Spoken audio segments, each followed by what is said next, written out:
Unveiling the Mystery, Cracking the Books, explained. Hello, and welcome to our channel. Today, we're diving into the fascinating world of English idioms and phrases, focusing on cracking the books.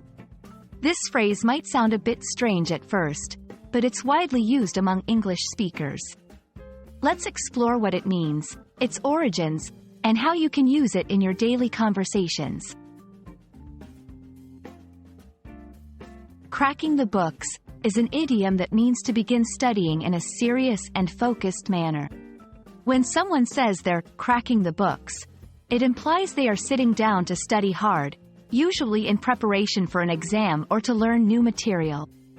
It's a colorful way to express the start of a study session, suggesting that the person is opening their books to study with determination. The phrase, cracking the books, is believed to have originated from the action of physically opening a book so wide that it makes a cracking sound. This idiom has been part of the English language for many years and continues to be used by students and professionals alike. It captures the essence of starting to study with earnestness, symbolizing the beginning of a journey into learning and discovery. To help you understand how to use this phrase, here are a few examples. I can't go out tonight. I need to crack the books for my final exams next week. Jane is cracking the books every night to prepare for her medical entrance test.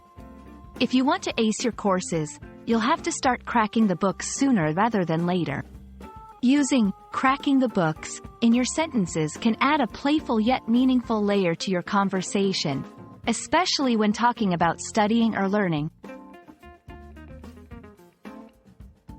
We hope this video has shed some light on the idiom, cracking the books. English is full of such colorful expressions that make the language rich and fun to learn. Remember, cracking the books doesn't have to be a chore. It's the first step towards mastering new knowledge and achieving your goals. Happy studying, and see you in our next video.